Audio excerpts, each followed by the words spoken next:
नमस्कार, आप देख रहे हैं न्यूज 18 का डिजिटल प्लेटफॉर्म और मैं हूं आपके साथ जागृति खंतवाल।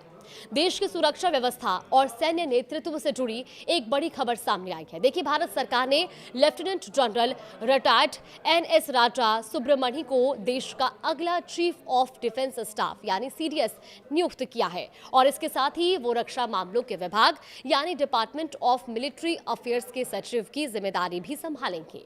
मौजूदा सीडीएस जनरल अनिल चौहान का कार्यकाल 30 मई को समाप्त हो रहा है और उसके बाद एनएस राजा सुब्रमणी देश के तीसरे सीडीएस के रूप में कार्यभार संभालेंगे।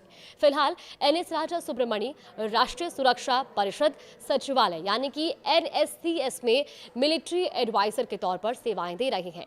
इससे पहले वो 31 जुलाई 2025 को vice chief of army staff के पद से रिटायर हुए थे और इसी के साथ सरकार ने वाइस एडमिरल कृष्णा स्वामीनाथन को अगला नौसेना प्रमुख नियुक्त किया है। वर्तमान में वो मुंबई में वेस्टर्न नेवी कमांडर के रूप में कार्यरत है और वो 31 मई को अपना कार्यभार संभालेंगे। अब बात करते हैं एनएस राजा सुब्रमणी के सैन्य सफर की। देखिए, उनका करियर अनुशासन, रणनीति और नेतृत्व का एक मजबूत उदाहरण माना जाता है। दिसंबर 1985 में उन्होंने गढ़वाल राइफल्स के जरिए भारतीय सेना में कमीशन प्राप्त किया था।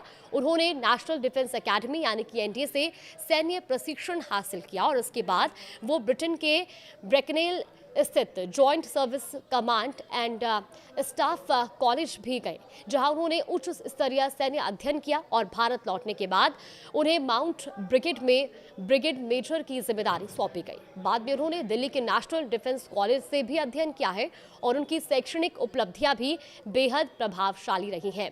उनके पास लंदन के किंग्स कॉलेज से मास्टर ऑफ आर्ट्स की डिग्री है, जबकि मद्रास यूनिवर्सिटी से उन्होंने डिफेंस स्टडीज में एमफिल किया है। 35 साल से अधिक लंबे सैन्य करियर में एनएस राजा सुब्रमणी ने कई अहम जिम्मेदारियां भी निभाई हैं। उन्होंने जम्मू कश्मीर से लेकर अंतर्राष्ट्रीय स्तर पर कजाकिस्तान की राजधानी अस्ताना स्थित भारतीय दूतावास तक महत्वपूर्ण भूमिकाएं निभाई हैं। वो भारतीय दूतावास में सेना से जुड़े मामलों की जिम्मेदारी भी संभाल चुके हैं। कर्नल रैंक में उन्होंने आर्मी हेडक्वार्टर में असिस्टेंट मिलिट्री सेक्रेटरी के रूप में काम किया है और इसके बाद ईस्टर्न कमांड में कर्नल जनरल स्टाफ ऑपरेशंस की भूमिका भी निभाई है। जम्मू कश्मीर में वो राष्ट्रीय राइफल्स सेक्टर के डिप्टी कमांडर भी रहे, जहां उन्होंने संवेदनशील सुरक्षा चुनौतियों के बीच नेतृत्व किया। ब्रिगेडियर बनने के बाद उन्होंने जम्मू कश्मीर के सांबा में 168 इन्फेंट्री ब्रिगेड की कमान संभाली और इसके अलावा वो आर्मी हेडक्वार्टर में deputy director general of military intelligence यानी कि डीडीजीएमआई भी रहे। साल 2023 में उन्होंने सेंट्रल कमांड के general officer commanding in chief का पद संभाला और इसके एक साल बाद वो सेना के 47वें vice chief of army staff बने। रिटायरमेंट के बाद उन्हें नेशनल सिक्योरिटी काउंसिल सेक्रेटरीट यानी एनएससीएस में मिलिट्री एडवाइजर नियुक्त किया गया था। देश के प्रति उनकी सेवाओं और योगदान को देखते हुए उन्हें परम विशिष्ट सेवा मेडल, अति विशिष्ट सेवा मेडल, सेना मेडल और विशिष्ट सेवा मेडल से सम्मानित भी किया जा चुका है। अब सवाल यह है कि आखिर सीडीएस यानी चीफ ऑफ डिफेंस स्टाफ की भूमिका क्या होती है। देखिए, चीफ ऑफ डिफेंस स्टाफ भारतीय सशस्त्र बलों का सर्वोच्च सैन्य पद होता है।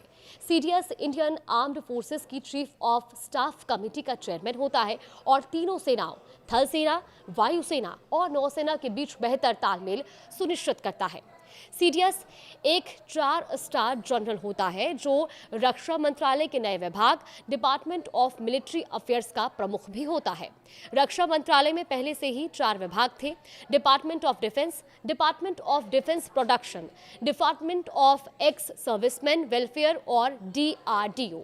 लेकिन अब 5वें विभाग यानी कि डिपार्टमेंट ऑफ मिलिट्री अफेयर्स की जिम्मेदारी सीडीएस को सौंपी गई है और इस पद का मुख्य उद्देश्य तीनों सेनाओं के बीच बेहतर जॉइंटमैनशिप को बढ़ाना है ताकि संसाधनों की बर्बादी रोकी जा सके और फैसले लेने की प्रक्रिया तेज और प्रभावी बनाई जा सके।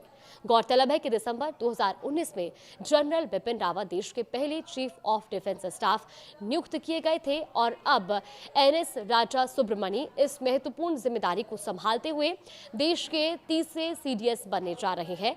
देश की सैन्य रणनीति, सुरक्षा समन्वय और रक्षा नेतृत्व के लिहाज से ये नियुक्ति बेहद अहम मानी जा रही है। फिलहाल इस खबर को लेकर हमें अपनी राय कमेंट बॉक्स में जरूर दें।